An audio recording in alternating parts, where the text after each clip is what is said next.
Hi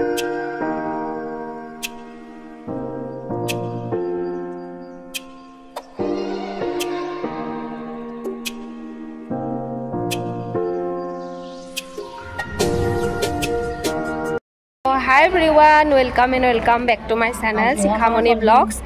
So everyone, এতিয়া আজি morning ৰাতিপুৱা ওলালো ৰুমৰ পৰা আৰু প্ৰথম এতিয়া ব্ৰেকফাষ্ট কৰি মই এখিনি কথাখিনি মিউট কৰি দিলো কাৰণ বেকগ্ৰাউণ্ডত এটা ধুনিয়া টিউন বাজি আছে কপিৰাইট আহিব বুলি অকন ভয়ও লাগে হেতু কাৰণে তো বলক এতিয়া ৰুমৰ পৰা ওলাইছো আৰু এতিয়া ফাইনালি গৈ আছো প্ৰথম জাম ডাইনিং হলত তাতে চাটো খাই লও ডাইনিং হলটো নেদেখাও বাৰু তো মেইনলি আজি আপোনালোকক মই দেখাব বিচাৰিছো প্ৰকাশ স্তম্ভ আৰু এতিয়া সেই প্ৰকাশ স্তম্ভৰ পিনে গৈ আছো আৰু গুটে পৰিবেশটো এবাৰ আপোনালোকক দেখাই দিছো প্ৰকাশ স্তম্ভৰ আখে-পাখে কিমান ধুনিয়া পৰিবেশ আৰু প্ৰকাশ স্তম্ভটো মেইনলি আমাৰ সকলোৰে মৰমৰ দাদি প্ৰকাশমণি জিৰ স্মৃতিত বনোৱা হৈছিল আৰু প্ৰকাশমণি দাদিৰ পালনা আমি নাপালো কাৰণ আমি 2006 ত এই চেণ্টাৰৰ লগত জড়িত হৈছিল এই অনুষ্ঠানৰ লগত আৰু আমি জয়েন হোৱাৰ এক বছৰ পিছত 2007 ত তেখেতে আমাক সকলোকে এৰি থৈ এই পৃথিৱীৰ পৰা গুচি গৈছিল সো তেখেতক আমি ওচৰৰ পৰা লগ পোৱা নাই বাকি আগতে মই দুজনী দাদিৰ কথা আপোনালোকক ক'লো জানকি দাদি আৰু লগতে গোলজাৰ দাদি তেখেতসকলক আমি পাইছো বাৰু ওচৰৰ পৰা আৰু এটো হৈছে প্ৰকাশমণি দাদিৰ প্ৰকাশ স্তম্ভ প্ৰকাশমণি দাদি কোন আছিল হেয়া মই আপোনালোকক পুৰা ধুনিয়াকে বুজাই দিম এই অনুষ্ঠানৰ আৰম্ভণিতে যেতিয়া ব্ৰহ্মবাবা আমাৰ মাজত আছিল তেতিয়া এই স্থাপনাৰ সময়ত প্ৰকাশমণি দাদি বহুত মানে এই অনুষ্ঠানৰ স্ট্ৰাগল সময়খিনিত কেনেকৈ এই অনুষ্ঠান আগুৱাই আনিছিল সকলোখিনি তেখেতে ব্ৰহ্মবাবাৰ লগত থাকি কৰিছিল একমাত্ৰ এই দাদি আছিল ব্ৰহ্মবাবা যেতিয়া আমাৰ মাজৰ পৰা গুচি গৈছিল সকলোখিনি এই দাদিকে মানে হাত থৈ সম্ভালিব দি গৈছিল গোটেই দায়িত্বখিনি এখেতক দি গৈছিল আৰু এখেতে 1922 চনত হিন্দু হায়দৰাবাদত জন্মগ্ৰহণ কৰিছিল আৰু তেখেতৰ লৌকিক নাম আছিল ৰমা মাক দেউতাকে ৰমা বুলি মাতিছিল আৰু এই অনুষ্ঠানত অহাৰ পিছত তেখেতক প্ৰকাশমণি দাদি বুলি নাম দিয়া হৈছে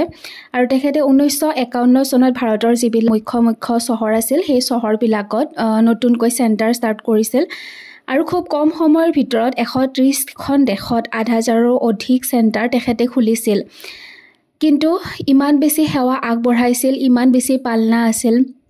কি যে কম আৰু কৈ শেষ কৰিব নোৱাৰি তেখেতৰ গুণৰ বিষয়ে কিন্তু সেই অৱস্থাত 2007 ৰ 25 আগষ্ট তাৰিখে তেখেতে আমাক সকলোকে এৰি গুচি গ'ল কিন্তু তেখেতৰ স্মৃতিত এই প্ৰকাশ স্তম্ভটো ইয়াতে ধুনিয়াকে বনাই থৈছে এইখিনি ঠাইত তেখেতক অন্তিম বিদায় দিয়া হৈছিল আৰু সেই ঠাইখিনিত আমি সকলোৱে আহিলে এতিয়া তেখেতৰ দৃষ্টি লও তেখেতৰ যি পাৱাৰ আছিল যি শক্তি আছিল সেই শক্তি আমি ইয়াত বহি মেডিটেশন কৰিলে পাও আৰু সকলো মানুহে ইয়াত আহি তেখেতক ইয়াদ কৰে মনত কৰে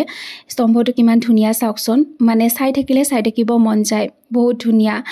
তো মেইনলি আপোনালোকক গুটেখিনি মই বুজাই দিলো প্ৰকাশ স্তম্ভৰ বিষয়ে কৈ শেষ কৰিব নোৱাৰি প্ৰকাশমণি দাদিৰ বিষয়ে কিন্তু তেখেতক আমি ওচৰৰ পৰা লগ পোৱা নাই কিন্তু কেতিয়াও এনেকুৱা নালাগে যে তেখেতক আমি ওচৰৰ পৰা লগ পোৱা নাই এনেকুৱা লাগে যে বহুত বছৰ আগতে তেখেতক লগ পাইছো কোনোবা এটা সময়ত কোনোবা এটা জনমত কিন্তু কি কম আৰু ইমান পাৱাৰফুল এগৰাকী মহিলা আছিল তো তেখেতৰ স্মৃতিত সেই প্ৰকাশ স্তম্ভটো বনোৱা হৈছিল তো ঠিক আছে তেতিয়া হলে আজিৰ মেইনলি ভিডিওটো এইখিনিয়ে আছিল যিমান পাৰো আপোনালোকক দেখাব চেষ্টা কৰিছো আৰু এই বৰ্ডখনত মানে কোনফালে কোন কি আছে এই বস্তুবিলাক লেখা আছে হেতু মই দেখাই আছিলো তো ফাইনালি এতিয়া এয়া নাইটৰ পৰিবেশ দিনৰ পৰিবেশটো দেখাই আকৌ ৰাতিৰ পৰিবেশো দেখালো আপোনালোকক প্ৰকাশ স্তম্ভটো ৰাতি কিমান ধুনিয়া দেখি হেয়া আপোনালোকে দেখা পালে নিশ্চয় আৰু এয়া হৈছে আমি থকা ভৱনৰ চাৰিওফালৰ দৃশ্য আনন্দ সৰোবৰৰ সো আজি ভিডিওটো ইয়াতে শেষ কৰিম নতুন ভিডিওত লগ পাই আছো বাৰু যদি আজি ভিডিওটো চাই আপোনালোকৰ ভাল লাগিছে লাইক কমেন্ট শেয়াৰ কৰিব নাপাহৰিব নতুনকৈ অহা সকল সাবস্ক্ৰাইব কৰি যাব আজিলৈ আহিছো বাই বাই